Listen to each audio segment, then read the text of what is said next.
Call themselves football fans. Hello everybody and welcome to the United Stand. This is your latest Manchester United news and transfer news. It's a preview for the Newcastle game. It's a Q&A because it's Friday night. We've made it through another week and I'm just laughing at people in the live comments who were saying, what's a DOF? What's a DOF? Come on, I know we're not big on acronyms in this life, but DOF to a footballer is football fan is director of football. Manchester United apparently in talks with the director of football. We'll be talking about that in a few moments' time, but it is a preview and we will be doing a Q&A, so get ready for that because it's Friday night chill out time once we get through the latest news. Some interesting comments coming out from an interview with Luke Shaw and Sky Sports as well about Paul Pogba and Diallo. We'll talk about that. But first of all, let's get into this game against Newcastle at the weekend. I've got a predicted lineup on the left-hand side. This is a big game for Manchester United. It was a massive game before the fantastic win last night, and I'll keep saying it was a fantastic win against Sociedad because it was. But interestingly, there's been some fixture developments which are quite disappointing as well, which I'll get into very, very quickly. But Sunday night, 7 o'clock, we're playing Newcastle. We are 4 points ahead of Chelsea. We are 4 points ahead of West Ham, who are 5th. There are about 6 points to Liverpool. There are 6 points to Liverpool. This race for top 4 is going to become a little bit squeaky bum time if we don't start winning games. And with Chelsea and Man City after Newcastle, we've got to go and win this game. Now, the great thing about the Sociedad result is it does give us a little bit of confidence. But remember this morning I was saying, it's really good for United because we've got a break. We've got Sociedad next Thursday, which will mean we don't have to play the first team. Then we've got Chelsea, and then we've got another week off till we play Man City. Oh, they've announced the new fixtures now. We haven't got a week off between Chelsea and City. We've got Crystal Palace in between. So it's relentless football. It really is. I thought we were going to get a week off between Chelsea and Man City. We're not. They've just released the fixtures for March. On Wednesday, the 3rd, we're playing Palace, and then we're playing on the Sunday against Manchester City at the Etihad. So it's just relentless football, wall-to-wall football. So realistically, we do need to give the lads a break next Thursday. But I've put Mata in for Bruno. I'm a bloody prat. What am I doing? I did it on purpose to wind Ricky up on a Friday night. Get out, Mata. You've got no bloody chance, Mata. That's Ricky sabotaging my show. What's he doing? Don't want to be there. Right, so look, let's get into the game. Very, very close chase behind us. Have to get 3 points against Newcastle. It is at Old Trafford. I expect us to win, and we have to go and win. And that's why, for me, that's the team to do it. De Gea will obviously be in goal. He's going to play Lindelof and Maguire. I totally disagree with it, but he will play Lindelof and Maguire. At this point, I don't know why. I know nothing. I don't know why. I don't know why you would do it. It's the most obvious thing in the world. It's beyond Eric Bailly. It's the way we play when we play a quick centre-back next to Maguire. Higher up the pitch. McTominay doesn't have to babysit. By dropping Lindelof and playing Eric Bailly against Newcastle, I think we give ourselves a better chance of winning. We can win with Lindelof, but we'll play better with Bailly at centre-back. But he will play Lindelof and Maguire. There's no point moaning about it. Luke Shaw obviously comes in at left-back. Wan-Bissaka comes in at right-back. Hopefully McTominay and Fred play because Matic can't play. I don't think Donny's going to be fit, and he doesn't play Donny in a pivot anyway. Bruno's got to play. Rashford off the left, Greenwood off the right, and Cavani, if he's fit, has to play. If he's not, we'll have to play Martial. But we've got to go strong in this game, and we've got to get the 3 points. I'm not really interested.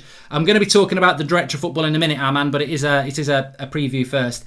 I think if we go with that team and we play on the front foot, we should beat Newcastle. Newcastle are, I think, 3rd from bottom for their away form, 4th from bottom in real life. I think in their last 5 games they've lost 3-1-2. They're very all over the place, to be fair. They haven't got Callum Wilson. They will be energetic. They will have a go. But realistically, I think if we play on the front toe and we get at them, we can shove that toe right up their arse and win. And I expect us to win 2-0 at least. And I think that's the way we've got to do. We've got to show we can play against the low block on the weekend.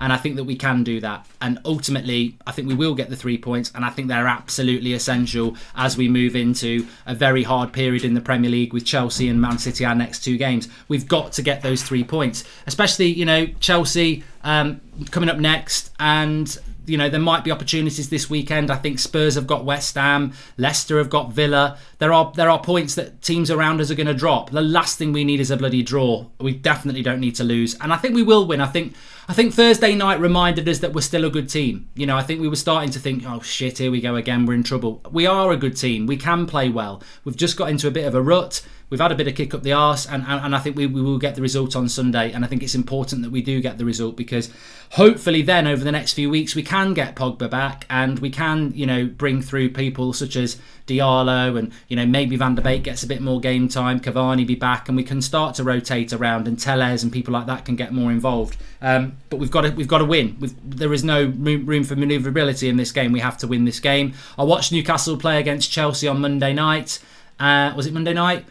They were poor. They're an honest team, but they were poor. They didn't create anything. And I think that we've just got to be focused, patient, create the chances, and we'll win the game. Hi, Mark. It's my brother's birthday today, and I'm stuck on what else to get him. Any ideas? Was thinking some red stockings or a new vibrator, says Ben Horton. Hilarious. Absolutely hilarious, Ben. And Evening Mods and Mark, says Nicholas. Bailly does need to play, says Omar. I think he does. But I'm not going to dwell on the Newcastle preview much. I think I've sort of gone through it very, very quickly there. I expect us to win. I'm going to go with a 2-0 win. And there's no excuses, really. We have to win this game. If we don't win this game, as I said, it's getting so tight behind us.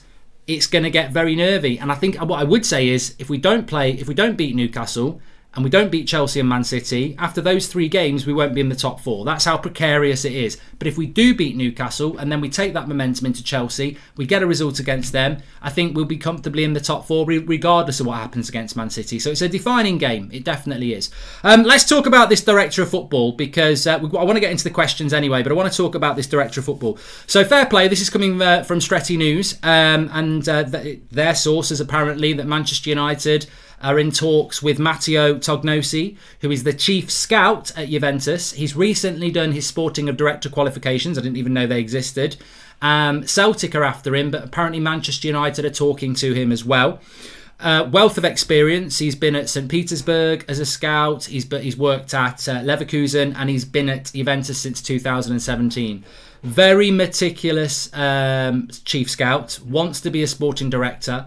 Has beliefs that the director of football is the most sensible person in the club. As I said, meticulous. As I said, he's married. He's worked in Russia. He's worked in Germany. He's worked in Italy. What I've been reading about him over the last couple of hours is that he can define where he's working and work within different leagues and identify and work with different budgets. Obviously, Juventus have been very, very good at their recruitment over the last few years, bringing in free transfers, but also spending big on people like Ronaldo. No problem with this player at all. No problem with this director of football at all. Doesn't need to be Van der Sar. Doesn't need to be Mitchell. Doesn't need to be the guy from Atletico Madrid. All I ever said about a director of football is it needs to be somebody who is specialist to do the job, and probably somebody we've never heard of. Well, in relation to Tognosi, most people won't have heard of him. And yet here is a guy with the CV to do the job.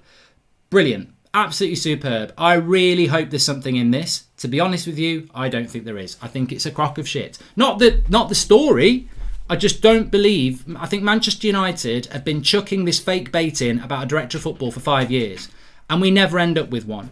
And the longer it is that we don't have one, I just think they don't want one. Because why didn't we get one 4 years ago, 3 years ago, 2 years ago, 2 months ago? Why not? It's the most obvious thing in the world. They're not expensive. It's not like bringing Ronaldo home. You don't need 100 million quid to do it. It literally is, 100 grand a year? I don't know what they get paid, but it's not loads of money, and yet we've always refused to do it. And the reason I don't believe Manchester United are after a director of football is because we've never got one before. We're always hearing about getting one, and it just feels to me that it's put out there to appease the fans for a few months, because we'll think we're getting one and then they'll go quiet. How many times have we been in this situation where we're close to getting a director of football and then we never get one? It's been going on for years. So I don't believe it. I do not believe it. And I don't believe it because I don't think, maybe not even Solskjaer, but certainly I don't think the board want a director of football, because they're playing the best version of Football Manager anyone's ever bloody played. So why would they give it up? Even though it will make us better as a football club, why would they give it up? And even if they brought one in, I think he'd be a puppet anyway. He'd just be there as a front, we've got one, but you're not really one. So I don't believe we're in for it. I mean, it's exciting. I think he's a a very good candidate, and I would love to see somebody like that who's, the great thing about him is he's hungry. He's a chief scout at Juventus. He wants to be a sporting director, so he'd be very eager to do the job well and impress, and he's got a very good CV. So I would love Tognosi to come to Manchester United and be our director of football, but I don't for 1 minute believe we're in for one, because the evidence is there. This is a story where we're meant to get really excited, and it's very easy to get really excited, but we've been down this road so many paths before. I can tell you the colour of the road, I can tell you what trees there are. We've been down it so many times, and I don't believe it for 1 minute. Mark, will you do a watch along with Belle Delphine, says Ed Bacon here. Well, why have we got idiots in the live comments tonight? Can we deal with them, moderators, please? And John James, welcome to the Members Club. I know we have a bit of a laugh on That's Football watch-alongs, but this is the United Stand, and we are going to have a Q&A, but we don't really want to be talking about vibrators and Belle Delphine and porn stars. It's, we're a little bit past that on the United Stand, to be honest. We can all have a laugh, but come on. Mark, does an Italian director of football mean Wales sign Italian players? Bastoni from Inter could be a good player, young and left-footed, says RT Vic. Van der Sar would be the perfect candidate. Your thoughts, says Mikhail Roach. No, I disagree about Van der Sar. I wouldn't mind Van der Sar, but I disagree that he'd be the perfect candidate, because Van der Sar is not the director of football at Ajax. I think he's the chief executive. People just say Van der Sar because, Van der Sar, Ajax. I think he'd be good at the job, but going back to Tognosi, it doesn't mean we're going to sign Italian players. Look at the players that Juventus have bought over recent years. They have bought Italian players, but they've bought a lot of other players as well. So it's not that deep. I would probably take Tognosi over Van der Sar personally, because I think his CV in relation to what we need is very, very impressive. But I'd be very happy with Van der Sar. But as I said, I'd be very happy with Paul Robinson, our moderator, being director of football, because it's better than nothing. And he probably he does know more than Ed Woodward. So, I just don't think we're going to get one, to be honest with you. Thoughts on Tonali, Mark, from AC Milan? I do like Tonali, Mihir. I liked him when he was at Brescia. I think he's a fantastic talent, and I would like Manchester United to go for him. But it's very hard to bring young Italian players to England. It doesn't happen very often. So I didn't, it's a bit like Barella when we were linked to him, and he went to Inter as well, didn't he? Yeah. He's the Italian Roy Keane. Tonali was a big player on one of my career modes. Yeah, he was. They got McKennie as well, Emanuele. Yeah, look, I wouldn't go too far on this. It's an exciting story. Fair play to Stretty News for putting it out there. I'm sure the sources they've got are reliable, but personally, I can only give you my opinion. I won't believe it till I see it. It's a bit like Sancho signing for United. I'm not, you can't be 90% and not sign him. So until Sancho's holding up a shirt and until we've got a director of football, I choose not to believe it, because they've led us down the garden path so many times. They don't need to cut the grass because it's well trodden. Hi Mark, considering how we're struggling a little bit in our defence, do you think United are more likely to sell Lindelof and keep Twansebi and Bay? Also, we sell some of our players, we get Koundé, says Fusion. I think you've got to be very, very careful this summer. We are better than that as a fan base, and I think what I always implore people to do is just think it through before running away with yourself. Because you sometimes get people in the comments saying, what do you think, Mark? Koundé, Grealish, Sancho and Rice? And I think, yeah. How many years do you think it'd take our board to do that? 10? We're not that. There's a lot of money involved in those 4 deals. Even, I'm realistic. I don't expect us to spend 250 million. I would be happy if we spent 80 million and then we used the Pogba money as well and we brought in 3 players. I'd be happy with that. But, as I always say, you cannot buy a centre-back, a CDM, a right winger and sell Pogba, Lingard, Jones, Delot and any other player. You're getting on for 7-8 deals there. And yet people are like, let's sell Martial, let's sell Lindelof. You're adding to the workload that these, and you know how slow we work. We're not capable of doing that volume of work. I think we've already got too much work this transfer window without adding on people like Lindelof or Bailly or anything like that. I mean, if Pogba goes, that'll take a lot of the summer. If we buy a centre-back, that'll take a lot of the summer. Then you've got peripheral deals, like I say, like Delot's got to be sorted out. Maybe Mata and Matic will just walk. I don't know. They could do. You've got to renew a few contracts as well. I don't see us then letting Lindelof go and Martial go and bringing in another couple. I just don't think we've got the ability. And I'm not. Actually, on this one, I would defend the board. We haven't got the ability to do that many deals in 3 months. I just don't think they do. Director of football at Manchester United, don't make me laugh. Board is laughing at us, says Shane Simpson. All I would say on the director of football thing before we move on is, why? Why would they suddenly get a director of football now? This is not This has been years. This has been since Sir Alex Ferguson. You know, to be honest with you, we've needed a director of football for 9 years. 9 years. So why do people suddenly think that we're going to get one now? And it's an admission of failure to get a director of football, because they have failed and they should admit it. But I don't see they're going to do it. And I think we're getting excited about nothing, really. Like Brutos says, we've been waiting for one since 2014. Well, it's, 2013, really, isn't it? So 8 years. It's a long time. Very, very long time. Talking about Paul Pogba, just very, very quickly, Luke Shaw did an interview with Sky today, and he was talking about Diallo, and he said that, you can see that he's got a great first touch. He's a fantastic talent, definitely one for the future, which is good to hear. Talking about Paul Pogba, he said, look, I know there's a lot of outside influence and everything like that, but we all love the player. He's a massive influence and we absolutely love him, which is really interesting, isn't it? Because it's an insight into the dressing room and the camaraderie of a dressing room.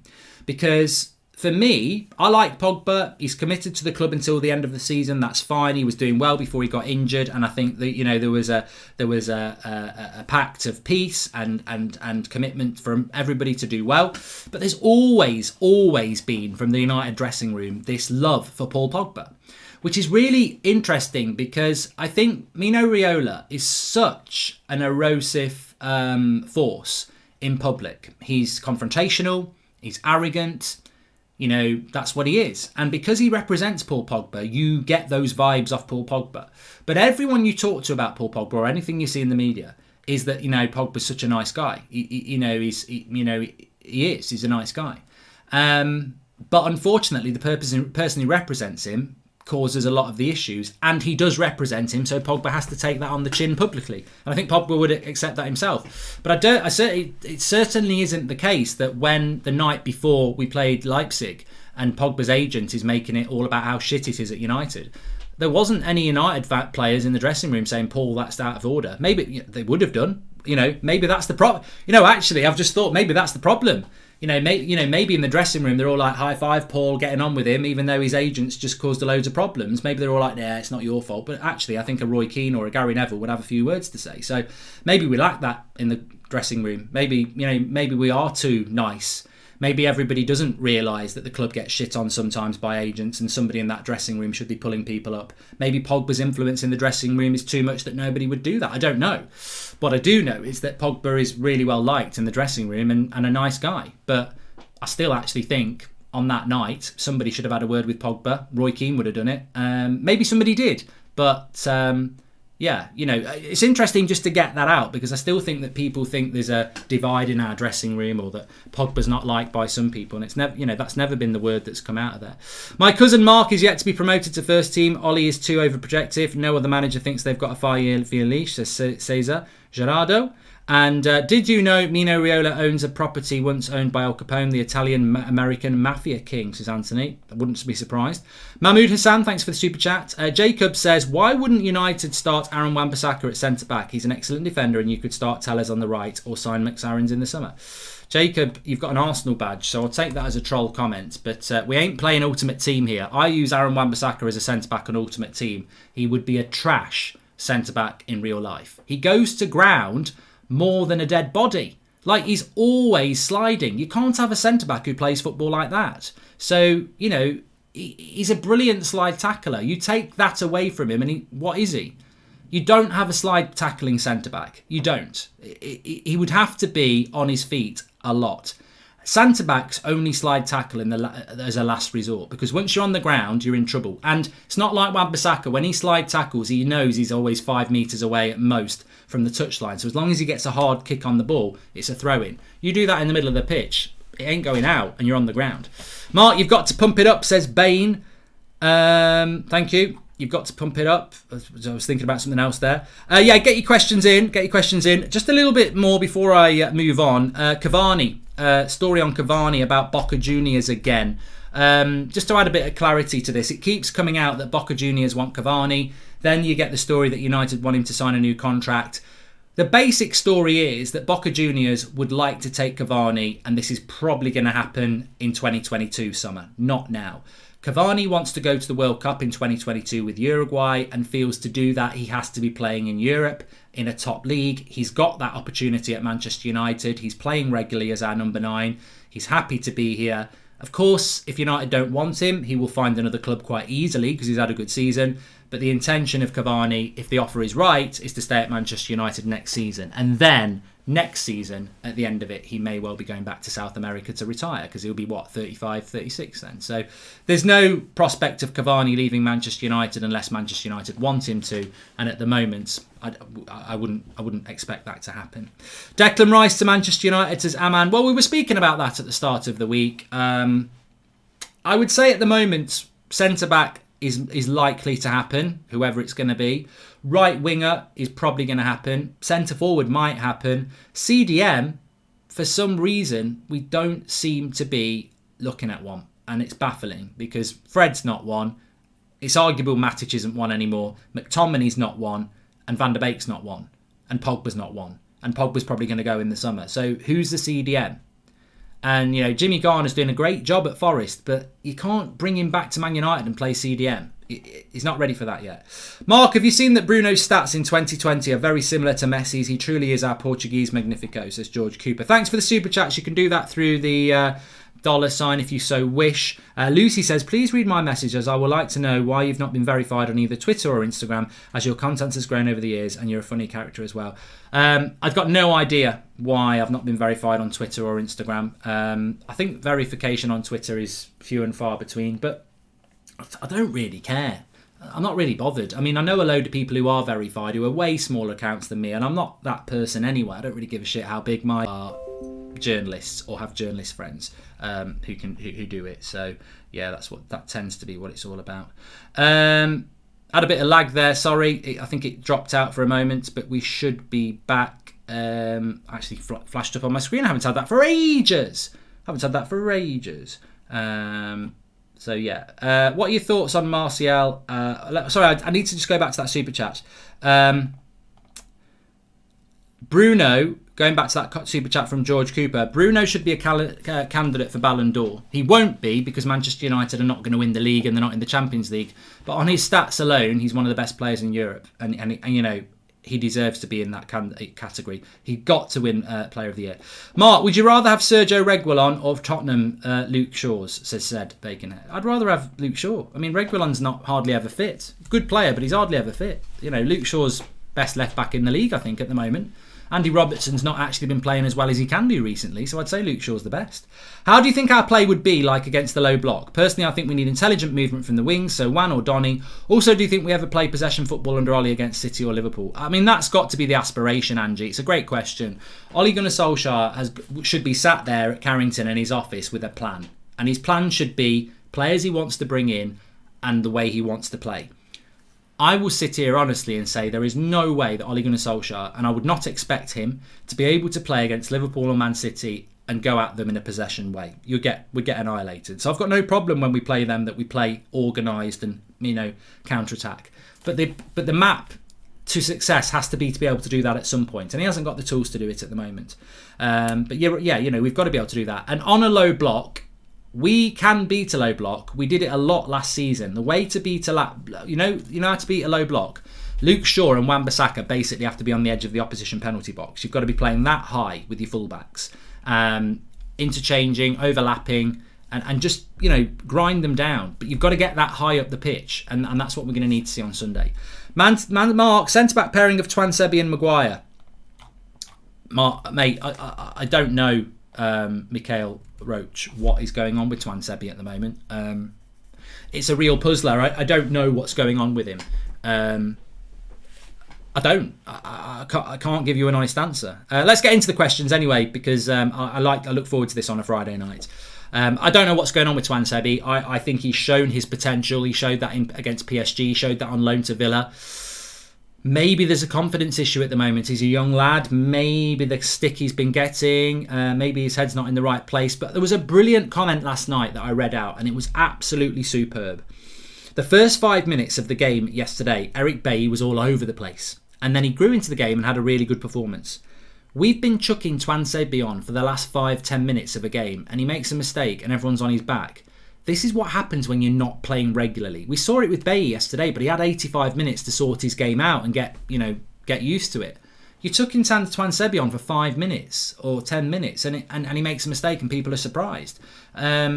if you're going to back this lad, you've got to give him game time. You've got to allow him to, get up to speed with the game. And you look, you contrast Twansebi playing against Neymar and Mbappe, and you contrast him playing him in the last few weeks. Something's gone really wrong there, because he's up there against two of the best players in the world, playing brilliantly, and now he's down there. Confidence is probably a big thing, and it's for Ollie to figure that out, because where do you give him game time? He's got to play next week against Sociedad. He's got to start. We're 4-0 up. He's got to start that game. Heung-min Son or Marcus Rashford, says Zed Bacon Hair. I'm a massive fan of Son. I think he'd be a revelation at United. I don't normally sit on the fence. I love Rashford. I wouldn't get rid of Rashford, but that one's close. I do like Son, but I wouldn't get rid of Rashford. No, I wouldn't get rid of Rashford. Mark, but it's not like he's never kicked a ball before, says Hader Official. Don't know who you're talking about. Mark, who is the best defender United could buy, says Asney. Well, Man United have got the money to buy most centre-backs in the world, so take your pick. But I think in relation to wanting to buy other players this summer, availability, you're looking at a player who's top quality potential, who is ready to step up but has a CV. Koundé, for me, is one of the better ones. Thank you for the contribution there, Lupino. And no way has Boris given more lockdowns than Van der Beek has been Premier League starts this season, says Kane. Neto playing on the right wing tonight, you think we could be in for him in the summer, would be way cheaper than Sancho, and he also plays left wing, says Bradley Clert. Well, Neto's very much like Ruben Neves to me, and Raul Jimenez. Very good players who definitely could do a job at Manchester United, but we never seem to do any business with Wolves. I can't remember the last time we did any business with Wolves. I'm tempted to say Dennis Irwin ended up playing at Wolves, but we don't seem to do business with Wolves, especially in their Portuguese era with Jorge Mendes, pulling the strings. We don't seem to ever be linked to Wolves players, and I don't know why, because I think we've seen it with Jota. I know he's been injured, but Wolves are a very good team to go to the next step from, aren't they? They have played Europa League football. They're normally in the top half of the league. They're a well-coached, organised side. You'd think that people like Ruben Neves and Neto would be primed to go to a Chelsea or a Manchester United or a Manchester City, but it doesn't seem to happen that much, does it? Will you ever be in Dave's kitchen, please, says Buster. I don't know what that is. And let's have a look what else we've got in. Mark, what are your thoughts on Heung-min Son possibly going to Juventus for 90 million? Would it be the right move for him? It's not a Spurs channel, mate. And I don't think Juventus will have that sort of money. I'm sure Wolves are wishing they signed a certain Portuguese player, so sorry, not sorry. I wouldn't be surprised if, Jorge Mendes is the agent of Cristiano Ronaldo. I wouldn't be surprised if one day that did happen. Jacob says, nice to see Ole Gunnar Solskjaer doing okay at United. You won't be a threat as long as he's in charge. If you had to pick the next United manager, who would it be? This is an Arsenal fan, Jacob here. I mean, Jacob, I'd be more concerned about mid-table matters than, thinking that... I suppose I get what you're saying. You're like, you don't think we're going to win the league, but you're not going to get top four. So, he's a better manager and doing a better job than yours is, isn't he? Because, this is the second season for Arteta. Why he's still mid-table? Do you think Ahmad is the answer on the right wing? Road to Dawn makes a good point. I do think Amad Diallo is going to be a good player, but I think there's a lot of talk. Even Luke Shaw today is one for the future. Ollie's talking about one for the future. They don't seem to want to talk about him in the present tense, which is worrying in a way, because if you don't give him a run between now and the end of the season and then you do buy Sancho, when does Diallo get game time next season? Because you've got Sancho, you've got Greenwood, you've got Rashford, you've got Martial. Where does Diallo get game time then? So I do worry about Diallo if we don't give him opportunity between now and the end of the season, because if we find out he's the answer, we don't need to spend 80 million in the summer on Sancho. But if we don't find out and then we bring Sancho in, we're never going to find out, if you know what I mean. Mark, how long do you think Ollie can live off his learning on the job tag? How many seasons before we can say he's ready now? I mean, that's a great question, Nick. A very, very good question. Remember, I was talking about this morning, that Ole Gunnar Solskjaer had come out last night saying that we're a work in progress and we're learning as we go. I agree with that. I've said that. I know a lot of you don't like it, but it's amazing that I've been saying that and then the manager comes out and says it as well. But I agree with the manager on that, and I think he should come out and say that. Now, but the interesting thing about Nick P is there is a shelf life to that. There is a shelf life to that. I'm quite happy to sit here. Well, I'm not happy about it. You don't want him to be a work in progress or learning, but I think you've got to be patient and say that that's acceptable, I think, at the moment. But it's only got about a 12-month best before date now? Probably less. I think this season, fine. Until May, absolutely fine. If he gets top 4, then I'm happy to say still work in progress. I think from the start of next season, it's expired. It should really be till next Christmas, but the reality is if we start the season badly next season, it's expired. So realistically, I think probably Nick P, it's the end of this season, and then from next season, we've got to be consistently delivering. I don't know what anyone else thinks. I wonder if Ed realises that if we get a good director of football that helps us reclaim the throne, he can say, I did that. Come on, Ed, it's there for you. Well, Kevin Barrett, it's common sense, isn't it? But some people are power hungry and they don't want to relinquish any power. So I feel that might be the issue with Manchester United there. Transfers, Doobie Guy says transfers are just one part of a director of football's job. Contract negotiations are more important, and hiring the coaches and scouts is the most important in my opinion. Love it, Doobie Guy. You know, I think we've spoken about the importance of a director of football on this channel for many years. It is about recruitment, and I understand why people talk about transfers and a director of football, because it is a large part of their job, and it's a part of the club that we've not been very good at for a number of years. We've not been very good at recruitment, so a sporting director of football would improve that area. But Doobie Guy is right. We are also very bad at contract renewals. Look at Phil Jones, look at Andres Pereira, look at Marcus Rojo, look at Matic, look at Mata over the last few years. All have been given very expensive, long contracts that shouldn't have been given out. So that would be something they would improve. They would also revolutionise the scouting system, because of course recruitment is scouting. So the scouting system they would be in charge of as well. So there's a large part of what's involved, and they would have to work closely with the manager and have an input with the manager on what the style of football it is we are playing. Because there is no point in having a director of football who goes and looks for Harry Maguire Part 2 if we're looking for a Koundé type. You know, they could come and say, I found the really good Harry Maguire, and it'd be like, well, that doesn't work. So they've got to be in sync with the manager, definitely. Please smash a like on the video, by the way. Let's see if we can hit 2,000 likes tonight. Well said, Doobie Guy, says Advath. Yeah, thanks for that. It really brought something to the role that hopefully everybody will understand. It's a huge job. And as I said this morning, we've got nobody doing this job. We've got nobody above Ollie who's surveying the squad in a helicopter view, surveying the scouting network, surveying the transfer market. You know, the interesting thing about Tognosi is I read an article on him about an hour ago, and he's got this like 60-page dossier, which is basically his CV on what he does and how analytical he is and how he deep dives on all leagues and all games and everything like that. We've got nobody doing that role at Manchester United. Nobody. It's scary. It's very, very scary. Woodward is crap, no knowledge on football, says Imran. Cavani or Martial, says Joseph. Look, I love Martial. One of my favourite players, but Cavani, if he's fit on Sunday, has to start. And I think people get lost in this as well. I don't know about you. It's a good Friday night topic. For me, I just want Manchester United to win. If Lindelof plays at the weekend and Bailly doesn't, I want Manchester United to win. I'm not happy about it. I think we're a better team when Bailly plays, but I want Manchester United to win. I don't want to be like, well, he's picked Lindelof, I hope we lose. I think there are some fans that are like that. I hope we lose because then Ollie looks an idiot. I don't want that to happen. I want Man United to win. Because that's the be-all and end-all for me, Manchester United winning. That's what I want to happen. That's what I support Manchester United for them to win. But you also have favourites. You have favourites. That's life. You have favourite footballers, right? Bruno, Martial, Rashford. They're probably Luke Shaw. They're four of my favourite players at United at the moment. And there's probably another 5 or 6 that are close to that. You know, you've got people like Greenwood, Dan James. But no, that's nothing against Dan James. Just having a bit of humour. But football is not, you've got to live in the now. If Bruno wasn't playing well and I didn't think he was fit, I'd probably say let's play Van der Beek, even though I prefer Bruno. And at the moment, for whatever reason, even though Martial's one of my favourite players, he's not quite hitting the level that makes me one of my favourite players. So whilst he retains being one of my favourite players, he's not at the level he needs to be at the moment.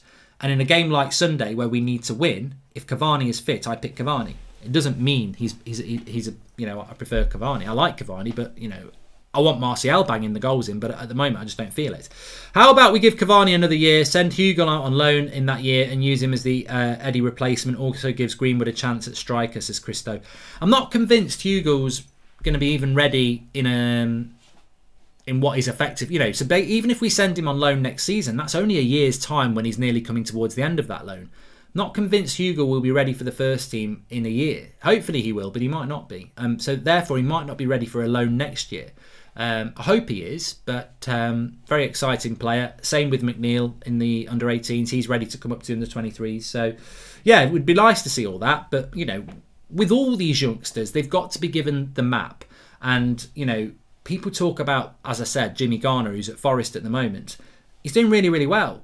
But he's only been there for a few weeks, and Watford was a bit up and down. So he needs a bit of stability, and he needs to do it week in, week out. And then in the summer, if I was Ollie, I'd be looking at getting him a Premier League club if possible.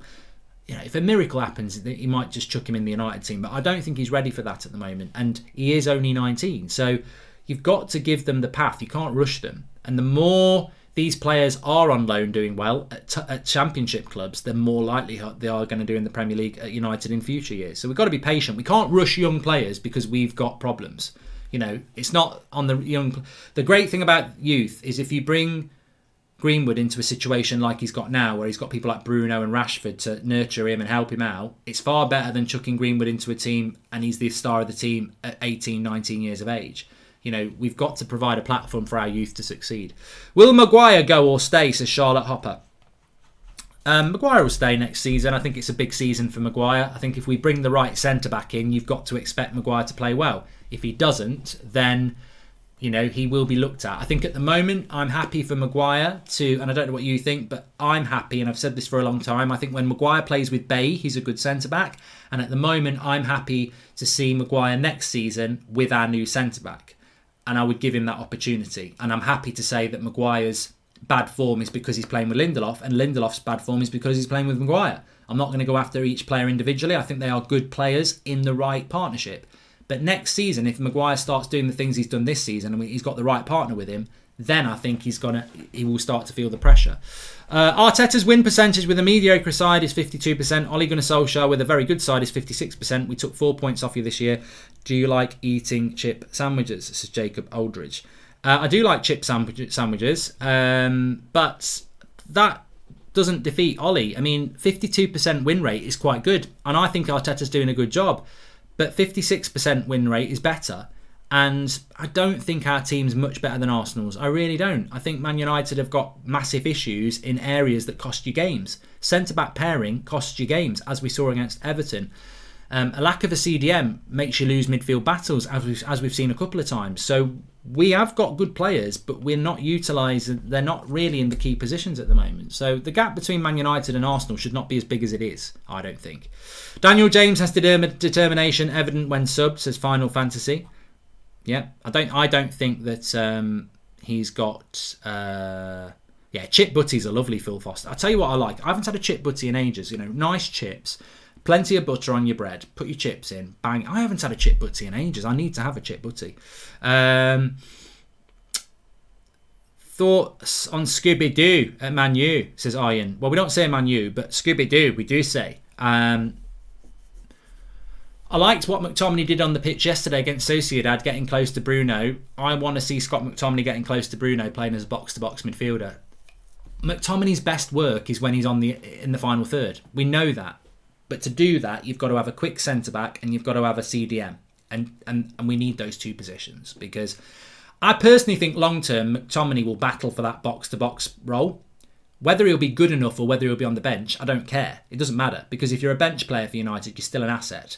Ole Gunnar Solskjaer was a bench player. So, I think the future for McTominay is he's got to play box-to-box. If he does that, then it's up to him whether he becomes the first teamer or the backup bench player. But he looks like he's going to have a future at United, which, to be honest, I didn't think he would.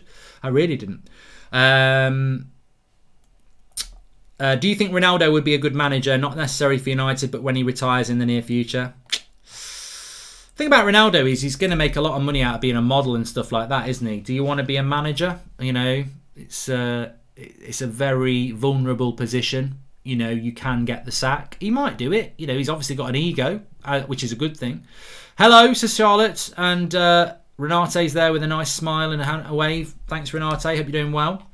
On Dan James, I spoke about it this morning. I don't see a future at Manchester United. I see a 20 million into our transfer pot if we can get the deal done this summer. It'd be a nice 20 million. He would be a very good player for some teams where you get a lot of space. I'm thinking at the moment, teams where Dan James would do well: Newcastle, Brighton, West Brom, Fulham, Sheffield United.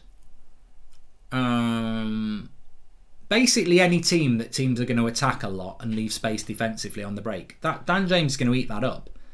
It's a very logical thing with Dan James. I don't see a future at Manchester United, not because he hasn't got a talent, but I don't think his talent suits a club that's playing against the low block 90% of the season.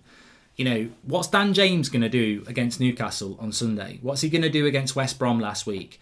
Playing against a side that's playing deep. Then they don't allow themselves to get caught on the break, so you can't hurt them. If we're 2-0 up against Newcastle on Sunday and Newcastle go for us, bring Dan James on. There might be some space to run into, but you know he's never going to be a starter for Man United, is he? If he can find a place on the bench and and Ollie can find a spot for him in the last 20 minutes when there's loads of space, fine. But I don't see how he's ever going to evolve. And I watched Ricky's fan cam last night and he was on about, I don't know what people are on about. He's got no football intelligence. He played this pass and he played that pass. He's a bloody professional footballer. I'd expect him to be able to make a pass. But don't start telling me that Dan James is a player like, you know, that can play against the deep block and find his way through and run past 3 or 4 players or play a little delicate 1-2. That's not his game. It's not his game. And I think he would suit a club where he can hit on the break more regularly, or as a super sub against the team that's losing. He's not a super sub against the team that's winning 1-0 and we need a goal because they're playing a low block, aren't they? So it's the thing with Dan James is if that's the pie, there's only a small slice of the pie where Dan James works at United. Whereas a Rashford is the whole of the pie, a Martial is a whole of the pie, a Greenwood is a whole of the pie, hopefully a Diallo is a whole of the pie, because they've got attributes that work in very different scenarios: low block, high block, counter attack, part the bus. They can work in all of those. Whereas I think Dan James only works in, wide open spaces against the side, which we don't normally get really. Leeds, he'd probably work quite well against as well. Yeah, I think that's why Leeds are looking at him. Bielsa's not stupid, is he? If you could give Aaron Wan-Bissaka world-class crossing ability or Rashford the ability to play on the ball and see the pitch more, which would you give? I'd give it to Rashford, Rick. It's a good question. I think if you gave Wan-Bissaka world-class crossing ability, you'd have a world-class right-back. But if you gave Rashford that final piece, you'd have one of the world's best players in Rashford. He's not one of the world's best players at the moment, and I think Ollie alluded that to in his conference today, and I think Marcus Rashford will know that himself. He may never be one of the world's best players because he might not get that final piece. There are so many players out there. If everybody got the final piece, everybody would be world class, and that's why we have world class players, because not everybody is. Rashford can get there. I wouldn't bet that he is going to get there. I wouldn't bet that he isn't going to get there. He's still young enough, and he's obviously very dedicated to his profession, so he can do it. I just think people spend a lot of time talking about Rashford when actually he is having a good season. And, people try and make out he's having a bad season because he misses chances, but he scores goals as well. Andy Cole didn't score every goal he had. He missed a lot of chances, but he also scored a lot of goals. Rashford will either get there or he won't, but he's not a player that, who are you going to replace Rashford with? We don't need to buy anyone. Pogba or Bruno, says Charlotte. Bruno, obviously, for many different reasons. Paul Robinson says, I don't think you learn instinct. It's a good point, Paul. I don't know. I know what you're getting at, but some players just come naturally at 18 and they've got that instinct, haven't they? And you might be right. Because I don't think Rashford is at training saying, I'll practice my finishing next week. He will be practicing it. He will be practicing that instinct. But what does happen, Paul, is you do hit your prime. Players at 22, 23 are not necessarily historically as good as they are at 25, 26. Rashford's not 25, 26 yet. So there will be an up curve, hopefully, in his prime. I mean, some people don't. I'd say Rooney's prime years were in his early 20s. He overplayed. He didn't really look after himself as well as he could have done. But if you look at Ronaldo, his prime years were in his late 20s. So and into his 30s. So, Rashford might get better based on age and moving into his prime, which is coming up in the next 2 or 3 years. That's the hope, isn't it? Paul Palmer Roberts says, Rashford cannot score from every chance, but he scores regularly. Yep, I agree with that. Do you think we can win Silverware this season with our current squad, or do you think that our mentality is not there yet? And how much do you think Bruno is worth, says Enrique? We can win Silverware this year. Of course we can win Silverware this year. Spurs can win Silverware this year. They're in the final against Man City. It's one game. Man City will be favourites, but Spurs have beaten them this season. So Spurs can win Silverware this year in the Carabao Cup. We can win Silverware this year. We have been to 3-4 semi-finals now. 2 Carabao Cups, 1 FA Cup and 1 Europa League. We're still in the FA Cup. We're still in the Europa League. We could do 3 semi-finals again this year. We've done the Carabao Cup, knocked out. We're still in the Europa League. We're still in the FA Cup. So we can win a trophy. We probably should have won a trophy. We should have won the Europa League. We should have knocked Sevilla out. So we can win trophies. We can't win the Champions League and the Premier League. And remember, every trophy is ranked on tiers. Like Tier 1 is the Premier League and the Champions League. Tier 2 is Europa League and the FA Cup. Tier 3 is the Carabao Cup. We can win a Tier 2 Cup. We can definitely do that. I won't put my money on it, but we can do it. You don't need to be a Premier League winning side to win the FA Cup or the Europa League. I mean, you can do that, but I feel we have to win a trophy, and we should have won a trophy by now, and we should win a trophy this year. But I'm not going to say that if we finish second and don't win a trophy, or we finish third and we don't win a trophy, that Ollie's got to go. I don't agree with that. As for how much is Bruno worth at the moment, obviously we're talking COVID. All I would say is if Sancho's worth 80 million with 2 years left on his contract, Bruno's worth 100 million with 3 years left on, or 4 years left on his contract. So he's a £100 million player at the moment. If we were talking a year ago and he was playing like this, so COVID never happened, you're getting on for 150 easy. So, yeah. If we buy Rice, do we play Bruno with Van der Beek, says Fion? If we bought Declan Rice, I would put Declan Rice as the CDM. I would let McTominay and Van der Beek fight it out for box-to-box and play Bruno where he is now, assuming Pogba goes. I mean, you could have Rice, Pogba and Bruno. That would be great. But, yeah, that's what I would do. Because you'd have a specialist CDM then, and then you let McTominay and Van der Beek battle it out for box-to-box. But I don't think Ollie's realised that Van der Beek's best position is probably box-to-box at the moment. And we're not really playing with one. So, it's sort of like that. Mark, realistically, does winning Europa make Bruno Ballon d'Or contender? Zilladul says. I personally think Bruno Fernandes should be a Ballon d'Or winner, a Ballon d'Or contender anyway. But I know the arrogance of how those awards are given, and there is a very strong emphasis on the Champions League. Well, we're not in the Champions League, so I don't think he'll be a Ballon d'Or contender. But football should be more diverse than that. It should be more eyes open than that. And the reality is that Bruno Fernandes at the moment is one of the best players in the world. So he should be a contender, but he won't be. He should walk Player of the Year in England, regardless of whether we finish in the... Man United might finish 5th in the league and not win a trophy. Bruno should still win Player of the Year.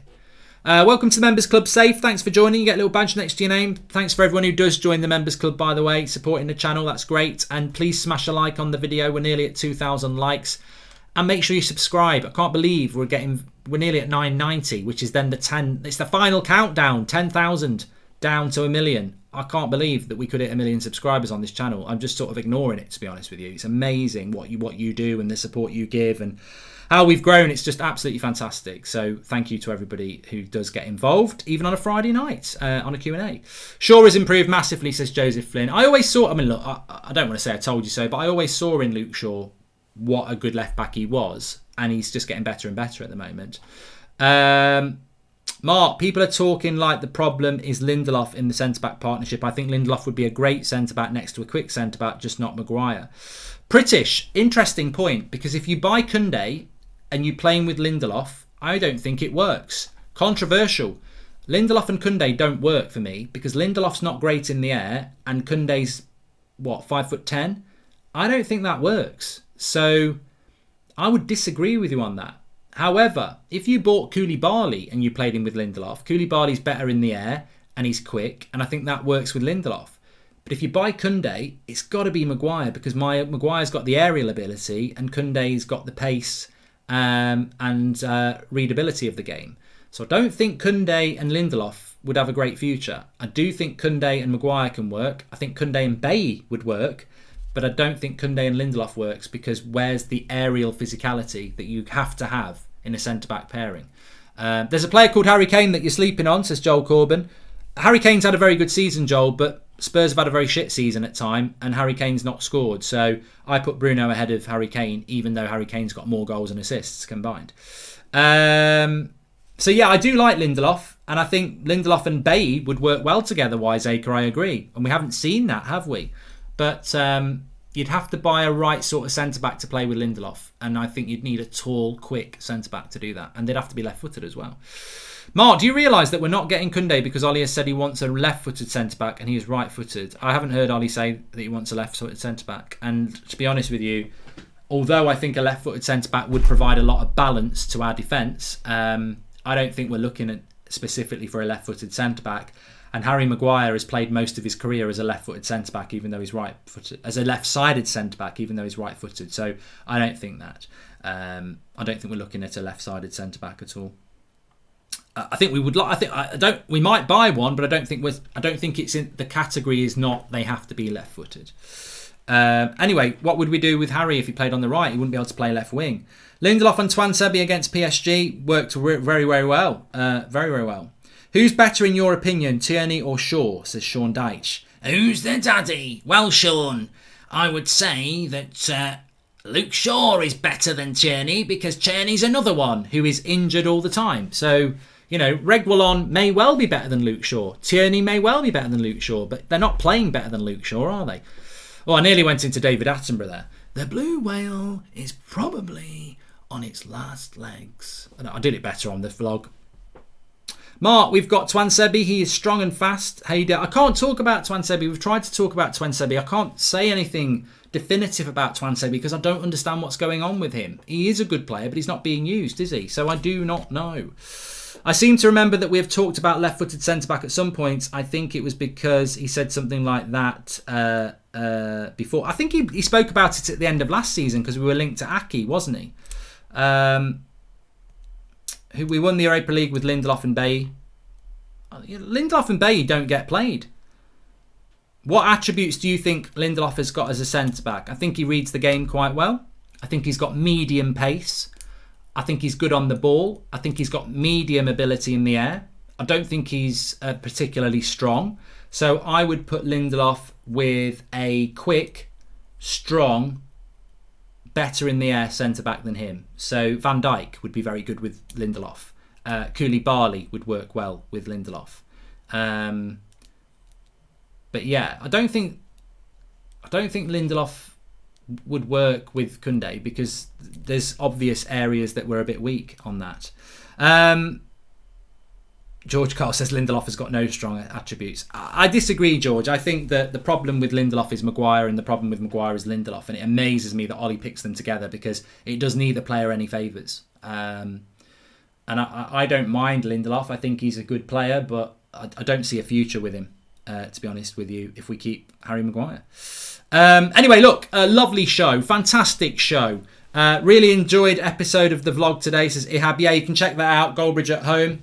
The blue whale. I can't do it now. Whenever I do it, I did that off the cuff on the vlog, the David Attenborough thing, and now I can't do it, which is really annoying me. The blue whale is an endangered species. And I can't do it. Just can't do it.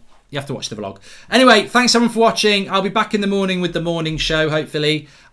Take care. Stay safe. Smash a like on the video. Subscribe. And we've got a final super chat here. Mark, by the time we get the positions we need, we will no longer be a young team. Players will leave because the board's incompetence. These players will be robbed of trophies. Absolute joke, says Lat. Well, I said that this afternoon, mate. The problem is, by the time we get the centre-back, we'll desperately need a CDM. And by the time we get the CDM, we'll then need a left-back. And by the time we need the left-back, we're always buying two pieces of the jigsaw and then another two pieces. But by the time we get those pieces, another two pieces have been lost. Chelsea, Man City, they go and get the jigsaw done so that the manager doesn't have an excuse. United's board never complete the jigsaw for the manager and then they sack the manager. Thanks for watching. Speak to you all in a bit.